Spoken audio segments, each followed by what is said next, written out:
Gugu Gaga, it's Big Baby MMA, and today I'm going to be bringing you my UFC 324 picks of the night. After 6 long, grueling, boring weeks of no UFC, we have something to do on Saturday night, and it's going to be a good one. There's so many promising fights, and without further ado, let's get right into it. First off, we're going to scroll down to an extremely non-promising fight of Adam Fugitt versus Ty Miller. Ty Miller is a young debutant in the UFC. He's like 25 years old and he's 6-0. He's not much of a finisher, but I think he's going to get it done tomorrow with a unanimous decision. Adam Fugitt is a decent veteran. He's like a good guy to try out prospects against. If they defeat him, they have some promise in the UFC. Fugitt is tough, but I think Miller is going to unanimous decision him. He has good losses against Morales, Islam Dulatov, and Mike Mallet, so we know that UFC likes to try out prospects against him to see if they're really worth it. So again, I'm taking Ty Miller by UD. Next up, another extremely boring fight in my eyes, Ricky Turcios or Cameron Smotherman. Turcios somehow managed to win tough. I don't know how. He is one of the most awkward and ugly styles I've ever seen. He also is 32 years old while looking like a 12-year-old emo lesbian, so I'm not sure how he's going to be able to win this. Cameron Smotherman obviously has way more testosterone, and I think that's going to be his key to victory here. He's not good at much, but whatever he's good at, he's going to use, and it's going to be a boring fight, back and forth on the feet. I think Turcios is going to try to take it to the ground, but he's going to fail. And I think a UD for Cameron Smotherman is quite a good bet. The odds as well agree that he is a favorite, but very slightly. Now, we're moving on to the first banger, or first exciting fight that it's going to be, is Mike Hockett versus freaking Denzel Freeman. First of all, Denzel Freeman sounds like a Boondocks character. He should have been born in the 1700s doing you know what, but I think this is going to be a first sneaky banger. Hockett is all 7 wins are by finish, right? He is obviously much more of a sort of explosive and exciting striker than Freeman is. Freeman more so uses his athleticism and power to win fights. He might lay down on you and he might squeeze out a decision. That's happened. But I think Hockett is much more sort of interesting. He was a football player, I believe, in the past, and we can expect a lot of explosive action from him, as well as what we don't see in many heavyweights is he has the ability to submit you. So he's much more versatile. He can bring the victory in many more ways than Freeman can, and I expect this fight to be like a slugfest, both of them going actively for each other's heads. And I think Hockett is going to catch him, take him to the ground, and finish this fight by ground and pound. Late first, or maybe second round. Maybe, but I don't see it. Again, Hockett by KO finish. Now, Alexander Hernandez versus Michael Johnson. I'm a bit biased here because I always hated Michael Johnson, but let's be honest, he's almost 30. He's almost 40. Alexander Hernandez is a bit younger. He's very experienced for his age. He's fought some great veterans, and he has some losses, but he's on a good sort of streak right now, although Johnson in his last fight really did a good upset and won. I don't think he's going to be able to replicate that. I think Hernandez is just overall a good fighter. He's much more stable. Johnson is going to be a bit faster, but I think striking, Hernandez has the upper edge with technique. I think Hernandez is going to get a UD win or a late knockout, but I'm going for a UD win myself.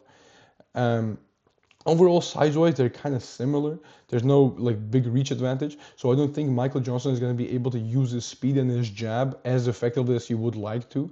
I think Hernandez is prepared for whatever Johnson has to give him. And again, Johnson is like 40 years old. He's done. I think this is going to be his pre-retirement fight. He has one more loss after this, and that's it. So again, Alexander Hernandez by UD most likely. Next up is a very exciting fight. 2 great flyweights going against each other. Alex Perez versus Charles Johnson, I'm sorry.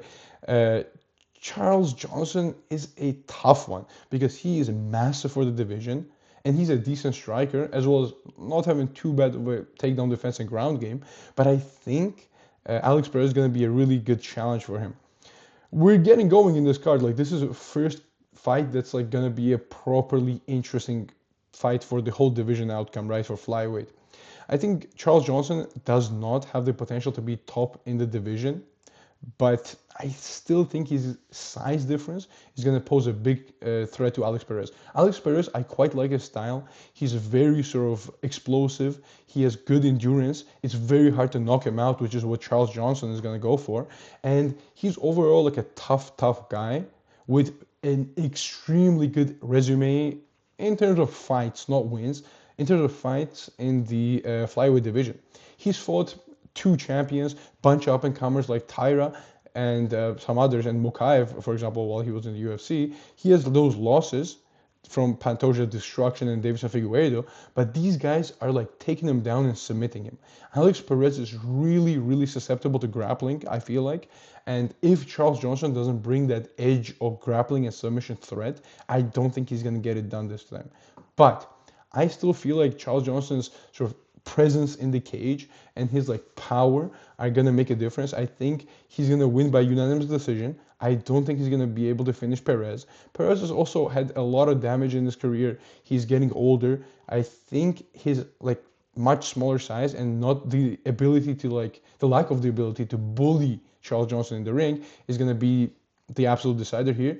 Johnson is gonna try to like use his combinations and his power shots, but I think he's not going to be able to finish him again. I'm saying Charles Johnson by unanimous decision. It's a good bet, and the odds suggest that, yeah, he's quite a decent favorite, trustworthy. Now a fight I'm really excited for, Nikita Krylov, Modestas Bukauskas. You might say, Big Baby, why are you excited for this fight? Well, number one, I hate Krylov. He's like a Ukrainian who turncoated and supports the Russians. Who does that? And also, I quite like Modestas Bukauskas. If you've seen any of his interviews or post-fight, he's a really honest, chill guy, and he is an underdog in the UFC career. Why? Because he was in the UFC, lost, got kicked out, went on a crazy good streak outside the UFC, I believe in Cage Warriors, and he came back with a vengeance. He's on like a 5-fight winning streak. He is here to take names. And I think Nikita Krylov is a perfect opponent for him. Krylov is off 2 first-round KO losses against Bogdan Guskov and whatever his name is, fucking hell, against Bogdan Guskov. And I think he is going to face the same fate here. Modestas Bukauskas is going to be bigger than him. He's going to be stronger than him, more muscle. Modestas is a power puncher. Although he has decent grappling at the cage especially, I don't think he's going to be able to take him down and control him because that's not going to be his game plan. Nikita Krylov is a very tricky grappler. If he wins this, he wins this by like submission out of nowhere. So I think Bukauskas is going to be pushing the pace. He's going to try to bully Krylov. He's going to succeed. I think Krylov hasn't taken much rest in between his knockouts in the first round again. And I think Bukauskas' power is going to be too much for him. I see a late second, third round knockdown and a ground and pound finish from Bukauskas because Krylov is just not technically good in the stand-up. He has some good, like, unexpected striking, but I think Bukauskas is just too tough for it.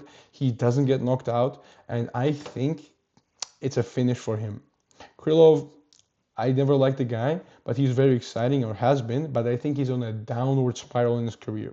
And this is kind of it for him. And Bukauskas is going to be the nail in the coffin for this traitor.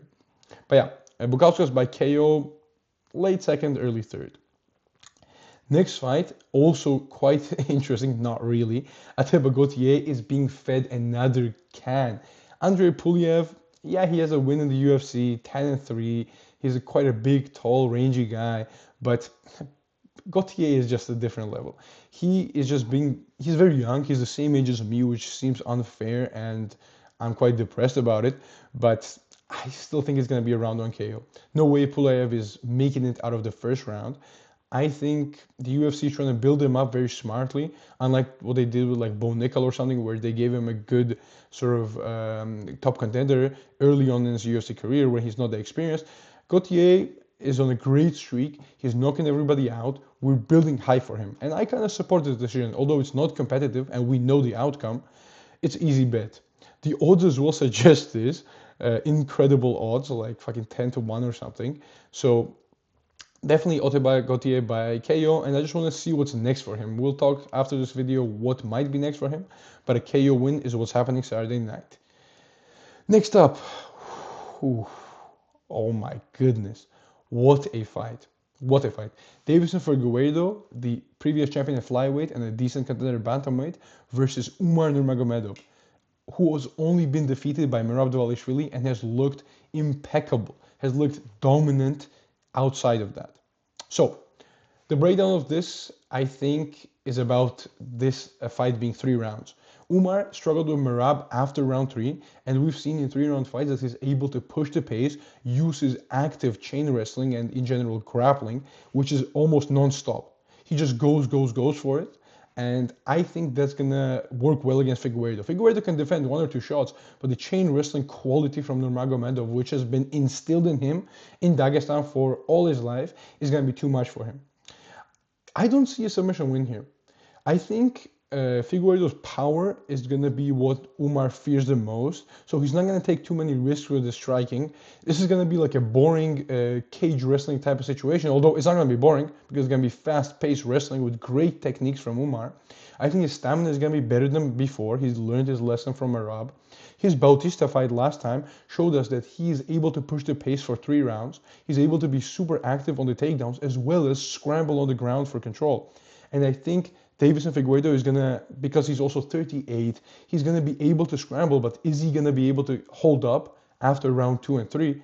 I don't think so. I think round 2, he's still going to be able to scramble, but round 3, he's going to be exhausted. Umar is going to get a lot of control, and I would be surprised if he gets a submission, but also it's decently likely. The odds suggest that Umar is quite a chunky favorite, so I would bet my money on Umar, but not really. There's no point. I think Umar is a really, really quality fighter, and I think he has the potential to be champion in that division. Skill for skill, he's one of the best there. So I think Figueiredo is not going to be ready for it.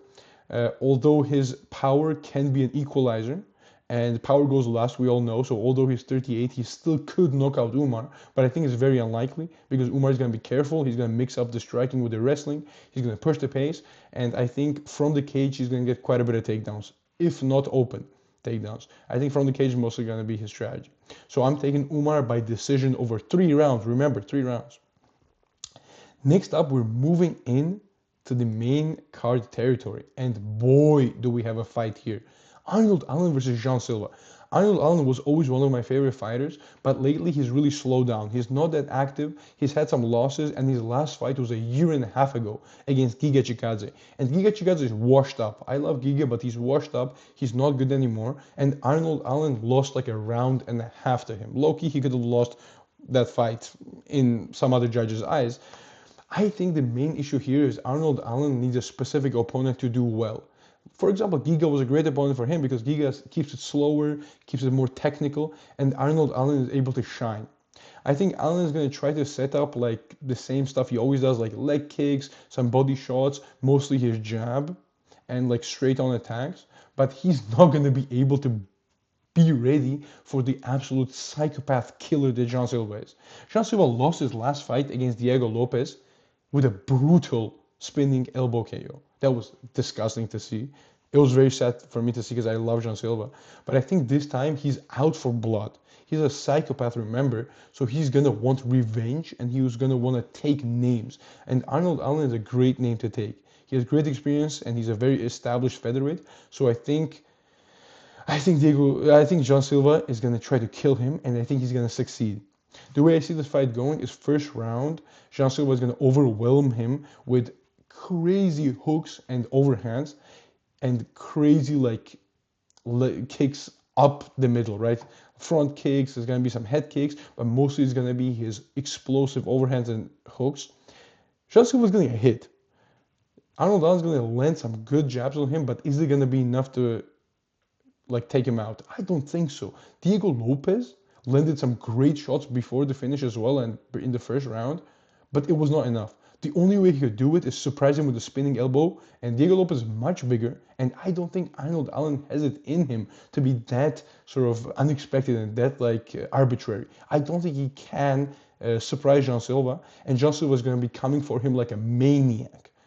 No wrestling, no grappling, straight slugfest.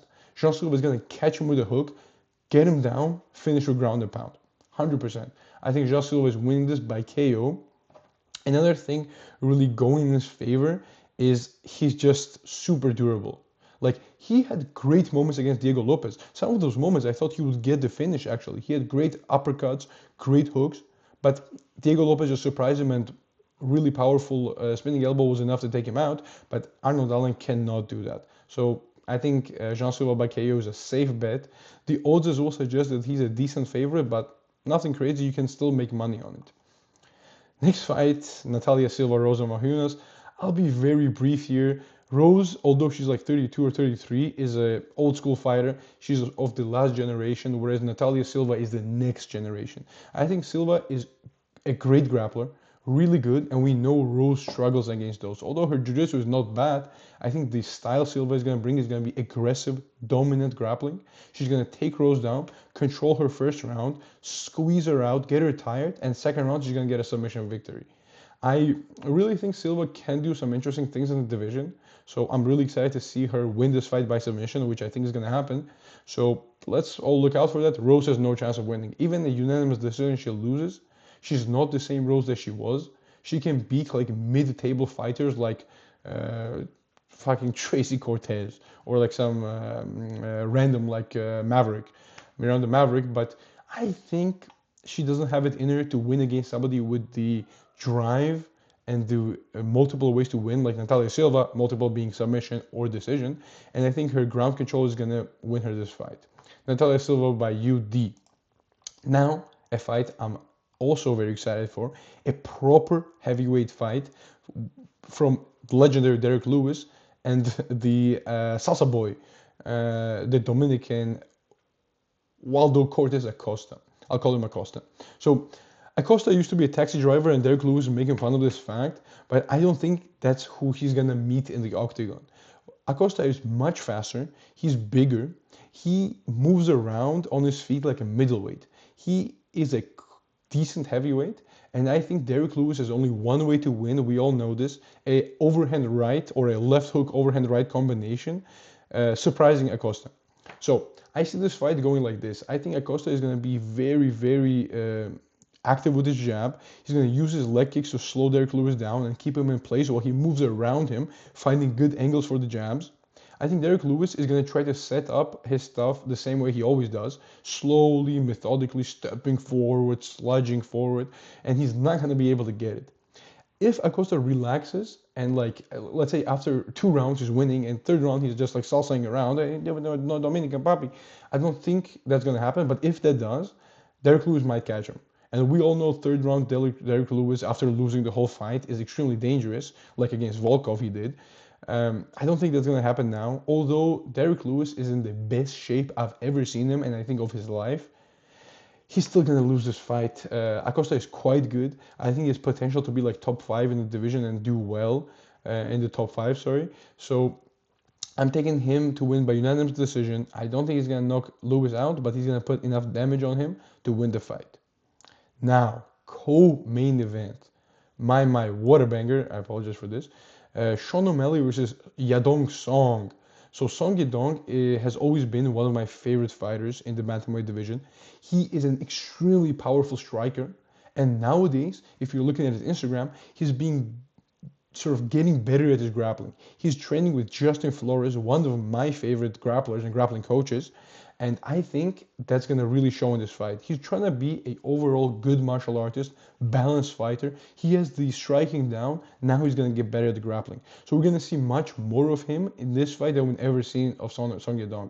His last fight against Henry Cejudo was extremely dominant. He destroyed Cejudo and demoralized him. That eye poke was bullshit. No, it wasn't an eye poke, of course, but Cejudo lost convincingly those 3 rounds, right? So I think we're going to see new stuff from Song Yadong, and I'm really excited to see him use O'Malley's weaknesses against him. O'Malley, he's on a 2-fight losing streak to Merab Dvalishvili. First match, he got dominated with the wrestling, but it was a close one, still 3-2. Second one, he got submitted. What I can tell you from this is O'Malley does not like to be in a passive situation on the ground. He does not like to get dominated. And he he gives up on the round and the fight as soon as he gets dominated in grappling, right?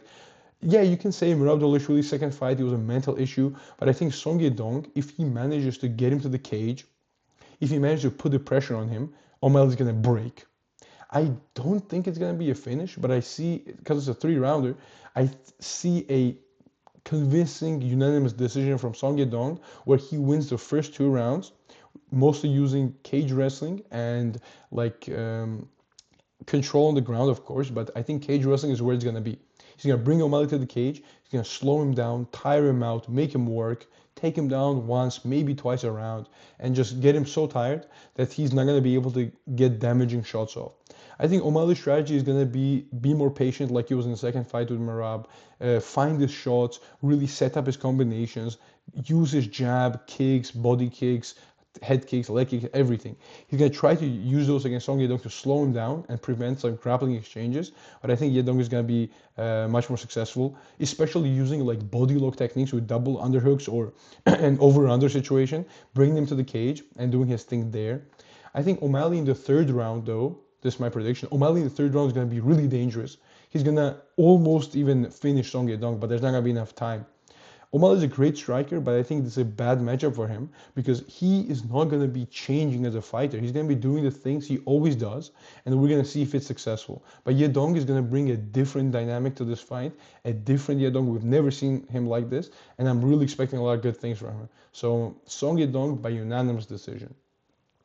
Now, the main event, the terrible, terrible, terrible lightweight championship, well, interim championship fight, which why do I say it's terrible? Paddy doesn't deserve this fight. If this was Justin Gaethje, Arman Sarukian, I'm down with it. Gaethje is old, but he still deserves like a title shot at this point. There's nobody else who could fight for it. But Paddy Pimblett, Dana White, come on, can your favoritism be any more evident? I'll break this down in another video extremely detailed, but how I see this fight going simply is Justin Gaethje is going to try to do his stuff. He's going to be powerful, dangerous. He's going to strike with Paddy Pimblett, and I think he's going to overextend. As soon as he does, although I'm not a big fan of Paddy's, he's a great wrestler and a grappler for that division as well. That division has some great grapplers. I think Paddy is a good grappler with decent wrestling. So I think Paddy's going to get a body lock situation. He's going to take Gaethje down, and historically we know that Gaethje folds under pressure on the ground. He hates being taken down. So I think Paddy Pimblett showed against Michael Chandler that he's able to subdue a guy that's super explosive. He's able to control him and get off extremely damaging ground and pound. I think we're going to see something similar here. He's going to take Gaethje down the 2nd round, I think. He's going to control him, tire him out, get some great shots, break his nose. 3rd round, Gaethje is not going to be able to breathe. He's going to do the same thing, overextend with a big shot. Gaethje loves to do this. When he feels like he's compromised, he overextends. This happened with Oliveira. This happened with Holloway. This happened in almost all of his fights. As soon as he's like backed up at the cage and he doesn't think he's like winning the exchange, he's going to do something drastic, overextend, make a mistake. Paddy's going to capitalize, take him down, ground and pound, find a submission. Again, I'll go into more details, but this is how I see the fight going. Paddy by submission. So overall, I think it's going to be a great event. We have some insane fights, and it's amazing to be back. And the best thing is, the week after this, we have another banger. Volkanovski versus Diego Lopez 2. So like, subscribe. Hope you enjoyed the video. Big baby out.